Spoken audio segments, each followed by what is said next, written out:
Apo. Tuloy po kayo sa barangay ng Santa Cruz. Ang barangay Santa Cruz po ay isa sa pinakasentrong barangay sa bayan ng Giginto at mas kilala bilang Garden Capital of the North.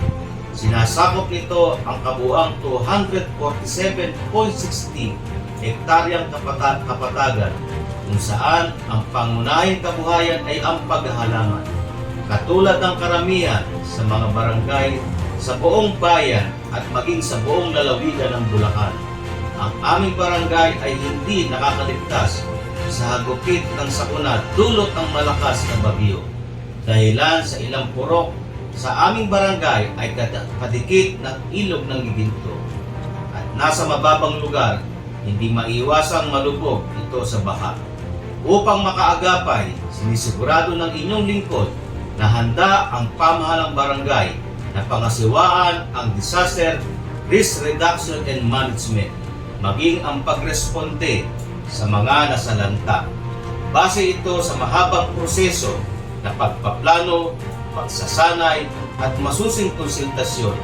Malaki ang epekto ng kahandaan at pagbibigay ng wastong kaalaman sa mga mamamayan sa lawak ng pinsala ng mga kalamidad sa nasasakupan. Lalo ngayon, nagbabago na ang panahon at higit na mapinsala ang mga kalamidad. Bagamat hindi maiwasan, may mga maapektuhang mga lugar, agad naming nabibigyan ng direktang tugon ang kanilang pangangailangan. Sinundan pa ng isang sunog noong Agosto. Sa sama-samang pagkilos na iparamdam namin sa aming mga kabarangay, ang pamahalaang maasahan, laging nandyan lalo na sa panahon ng pangangailangan. Pamahalaang may puso at gawa.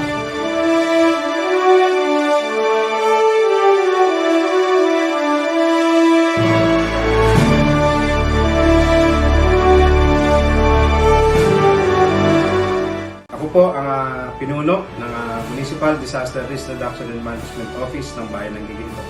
Barangay Santa Cruz ay isa po sa mga nakakatuwang talaga natin sa pangunguna po ng kanilang punong barangay Emmanuel Joson sa ating mga gawain ukol sa disaster emergency. At kung kaya't ang BDRRMC ng Santa Cruz ay nangunguna po kung ikukumpara po sa ibang barangay dito sa Bayan ng Giginto. Nakakaganap sila sa mga trabahong nangangailangan ng pagresponde, lalo na when it comes to personnel, kasi may trained personnel tayo. Yun ang isang kinagagalak natin.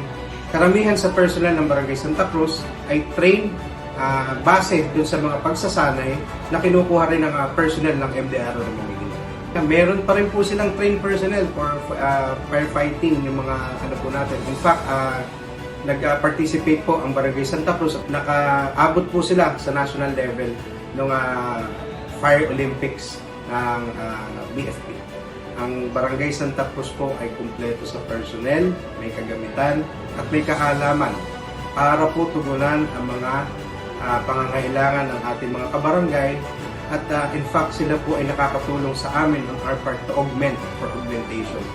Kung kinakailangan po namin ng additional personnel, sa kanila po kami kumukuha.